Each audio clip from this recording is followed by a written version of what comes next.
Bonjour, je vais partager avec vous aujourd'hui quelques extraits de Zone, Terre, Sexe et Science-Fiction de Jeanne Ethelin, paru chez Flammarion en 2025, dans cette magnifique collection Terra Incognita qui est dirigée par Frédéric Aït-Touati et Arnaud Esquer. Un extrait de l'Incipit. Zoner la zone comme espace. Quand on me demande ce sur quoi portent mes recherches, ma réponse provoque souvent un moment de perplexité. Je mène une enquête conceptuelle sur la zone. Face à ce flottement, j'aime proposer une petite expérience. Je tends une feuille de papier et demande à la personne de dessiner un territoire. Le plus souvent, elle tracera les contours d'un pays. Puis je l'invite à dessiner un lieu. Cette même personne dessinera alors peut-être une maison ou un paysage. Mais si je lui demande de dessiner une zone, les choses se compliquent. Elle se mettra à tracer des pointillés, à esquisser des contours flous, ou encore elle laissera simplement sa feuille blanche. Cette petite expérience révèle quelque chose de frappant. Contrairement au territoire ou au lieu, qui semblent se prêter à des représentations mentales évidentes, la zone, elle, reste insaisissable. Mais pourquoi ? Qu'est-ce qu'une zone ? Quel type d'espace ce concept tente-t-il de saisir de manière aussi insaisissable ? Et que dit-il de notre perception et conception de l'espace, de notre rapport à l'espace ? Pourtant, paradoxalement, la zone est omniprésente.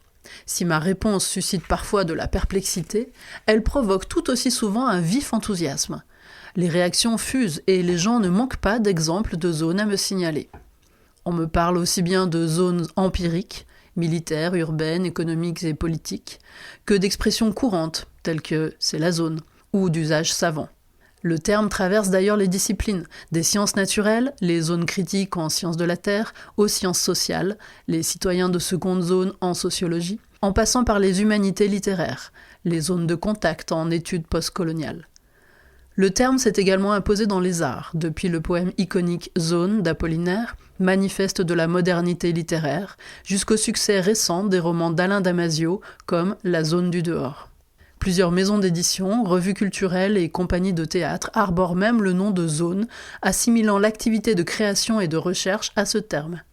Enfin, aujourd'hui, le terme a même acquis des résonances politiques inédites, tout particulièrement avec l'émergence des zones à défendre en France. Alors que la zone semble ainsi s'inscrire au cœur de notre expérience contemporaine, aussi bien dans les arts que dans les sciences et la politique, tous ces exemples ne nous aident pas tellement à nous en faire une représentation plus précise, susceptible de nous renseigner sur ses implications profondes. Cela paraît d'autant plus regrettable que, comme le disait déjà Michel Foucault, l'époque actuelle serait plutôt l'époque de l'espace. Se référant aussi bien au contexte de la mondialisation qu'au tournant structuraliste des sciences humaines, Foucault critique ce que le philosophe Edward S. Casey nommera à sa suite le temporocentrisme. Cette expression désigne le privilège que la philosophie aurait traditionnellement conféré au temps, que ce soit sur le plan ontologique, épistémologique ou politique. Depuis au moins Kant, on aurait eu tendance à faire du temps la dimension fondamentale de l'existence humaine, du sens et de l'action, à travers notamment les notions d'histoire, de durée et d'événement. L'espace, en revanche, aurait été relégué au second plan, celui d'un simple cadre, d'un contenant immobile et passif où les objets matériels se situent, les phénomènes naturels ont lieu et les activités humaines se déroulent. Si être, c'est nécessairement être quelque part. En le réduisant à une simple évidence, personne ne semblait douter que l'espace était neutre, homogène et uniforme, bref, peu problématique. Nous disposions même d'une science rigoureuse et incontestée qui nous en fournissait les propriétés, la géométrie euclidienne.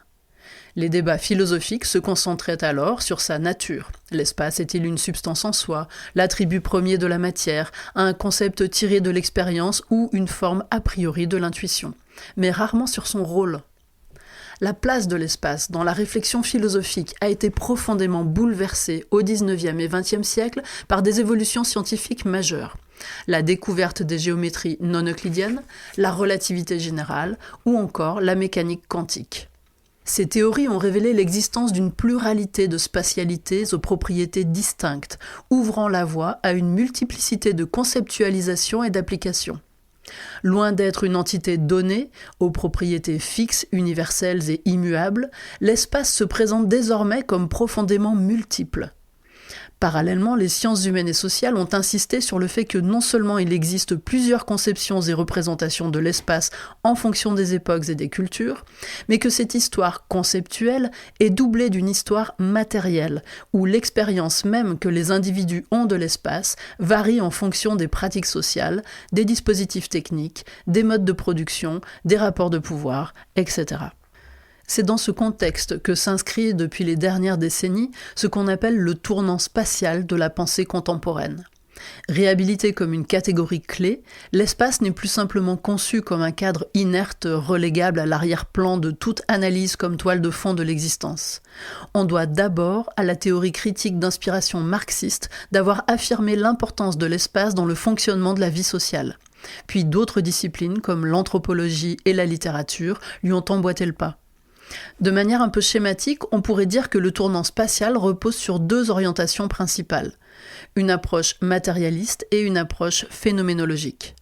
La première met l'accent sur le fait que l'espace est socialement produit et s'attache à analyser les processus par lesquels il est construit et transformé, s'intéressant tout particulièrement à son rôle dans les dynamiques du capitalisme et plus largement dans les systèmes de domination.